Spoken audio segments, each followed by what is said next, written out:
think 350 times in the New Testament that phrase, "Do not be afraid, fear not," occurs, because it's so easy for us to let go of our confidence in the Lord sometimes.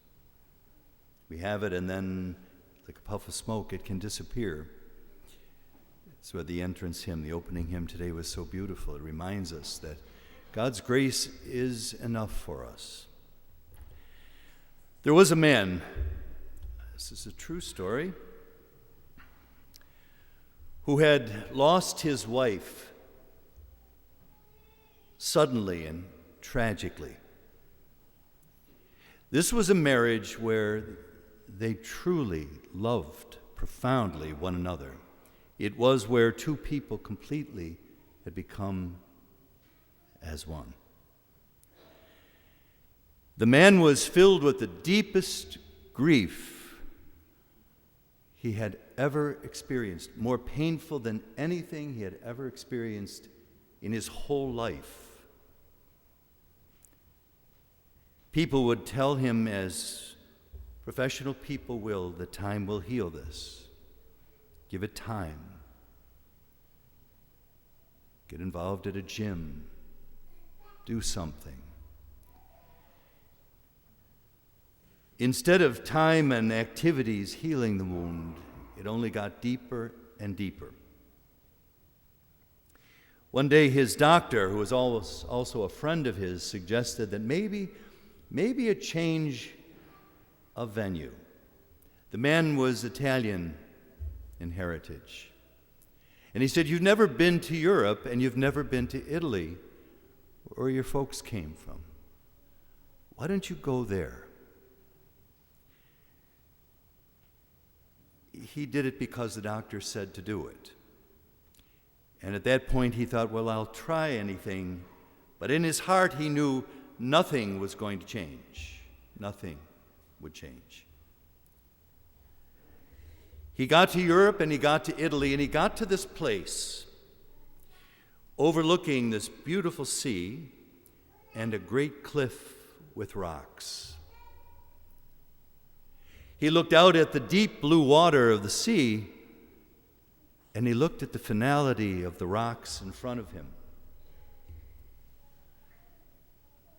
Having climbed up there, he had one thought in his mind. He would jump, he would leap, not in faith but in desperation, and he would end the pain he was feeling.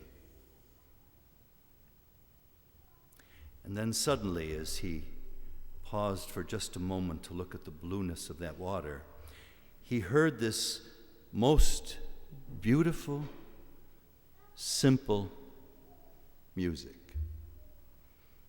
It could not be recorded. It was just too simple, so it had to come from some mysterious place. He was so startled, he thought he was all alone in this place, that there was no one else there.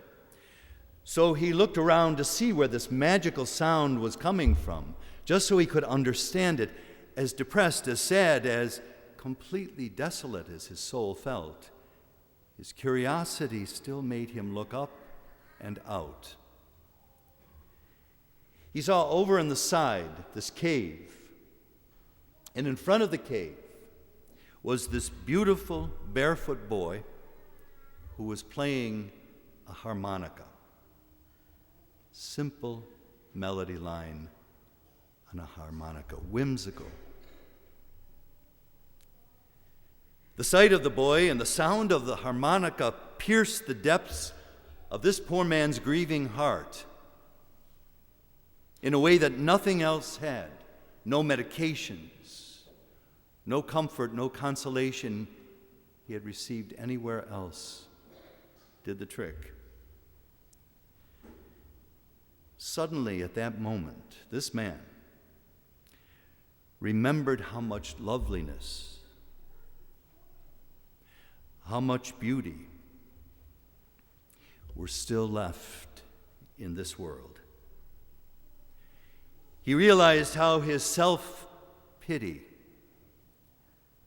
had allowed himself to become paralyzed in the depths of his soul, the place where hope must come, the place where tomorrows must be born, where dreams have to find a place to be. That harmonica had somehow reached that dark place.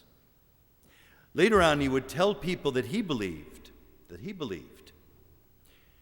that this young boy, barefoot and harmonica-playing boy, was a gift from God.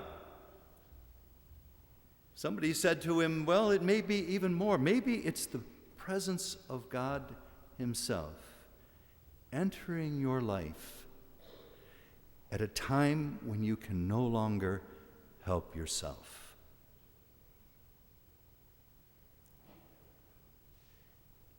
Today we listen to that beautiful gospel, very, very warm gospel. When I was a kid, I used to go to the breakwall with my dad fishing on Saturday mornings on the west side of Buffalo.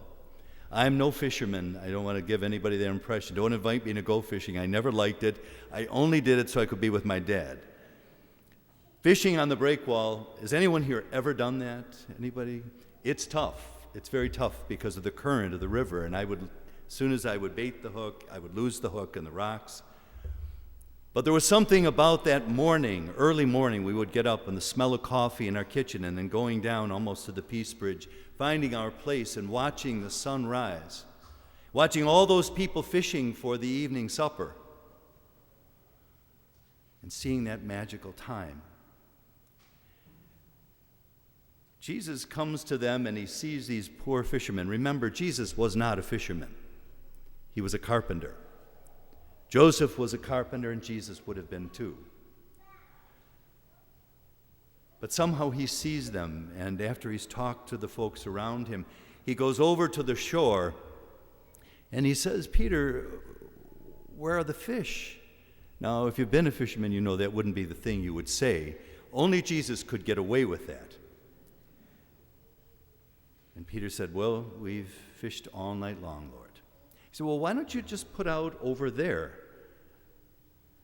And they knew he wasn't a fisherman. But because you have suggested it, Lord, we will do it. And their boats were filled with more than they could have ever imagined. God gives them a power and a fullness that exceeds anything. He gives you and me a fullness that exceeds anything that we could ever imagine.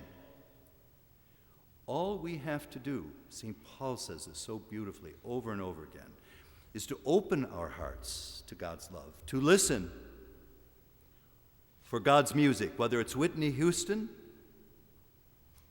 I Will Always Love You, or this young boy playing the harmonica, or the music all around us, to listen to God's music, those sounds in our silence, and then to lower our nets.